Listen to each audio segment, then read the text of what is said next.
আসসালামু আলাইকুম প্রিয় দর্শক, আশা করি ভালো আছেন সবাই। আজকে 16ই ডিসেম্বর, বিজয়ের শুভেচ্ছা সবার প্রতি। আজকে আপনার স্টিক আলুর বাজার 8 টাকা কেজি। আমার পেছনে দেখতে পাচ্ছেন স্টিক আলু বের হয়েছে। বর্তমানে স্টিক আলুর পরিমাণটা একটু বেশি, খুব সীমিত আকারে বিক্রি হচ্ছে। এটা ঢাকাতে যাবে। ঢাকা, সিলেট, হবিগঞ্জ এই অঞ্চলগুলোতে এই পুরাতন আলুগুলো যাচ্ছে। আপনার নতুন আলুর চাপটা একটু বেশি পরিমাণেই হয়ে যাচ্ছে, কারণ বাজারে নতুন আপনার যে স্টিক মানে সাদা, যাকে ডায়মন্ড বলে, এইটা 22 থেকে 23 টাকা কেজি। আর লাল পাকড়ি গুটি যেটা আপনার নতুন, এটা আপনার 40 টাকা কেজি।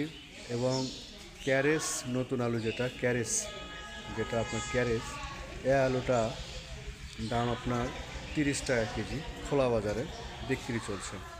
মোটামুটি নতুন আলুর বাজার ভালো আছে। এটা আমাদের বগুড়ার মহাস্থান বাজার রেট বগুড়াতে। আর আজকে আমি আপনাদের সাথে আছি হিমাগারের বর্তমান অবস্থা। হিমাগার একেবারে বন্ধ বলতে আপনার হাওয়া বন্ধ হয়ে গেছে, কিন্তু কিছু আলু আছে যার কারণে হিমাগার কর্তৃপক্ষ এখনও হিমাগারে অবস্থান করতেছে। যারা নিচ্ছে অল্প টুকটাক 500, 200, 300 বস্তা এইভাবে বের করতেছে, তাদের জন্য হিমাগার কর্তৃপক্ষ অপেক্ষা করতেছে। আর হয়তো বা 10 থেকে 15 দিন বা 20 দিন এরকম সময় অপেক্ষা করতে পারে, কারণ হিমাগারের আলুর অবস্থা খুব একটা ভালো নেই, খারাপের দিকেই দিন দিন যাচ্ছে।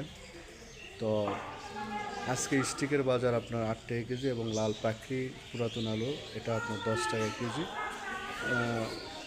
দরে বিক্রি হচ্ছে, কিন্তু চাহিদা খুব কম।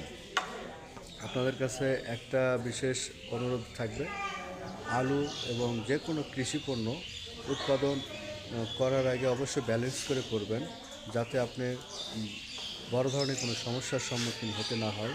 কারণ আপনার উৎপাদন এমন হওয়া উচিত যেটা বাজারে আপনি সচরাচর বিক্রি করতে পারেন এবং বাজারে চলাফেরা কেনাবেচা করতে পারেন, এইভাবেই আপনাকে করতে হবে।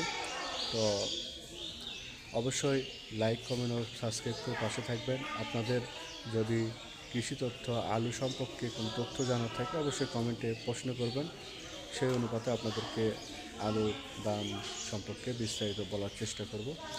আজকে বগুড়ার বাজার যেটা বলে দিলাম, এটাই। ইনশাল্লাহ ভালো থাকবেন। আল্লাহ হাফেজ। আসসালামু আলাইকুম।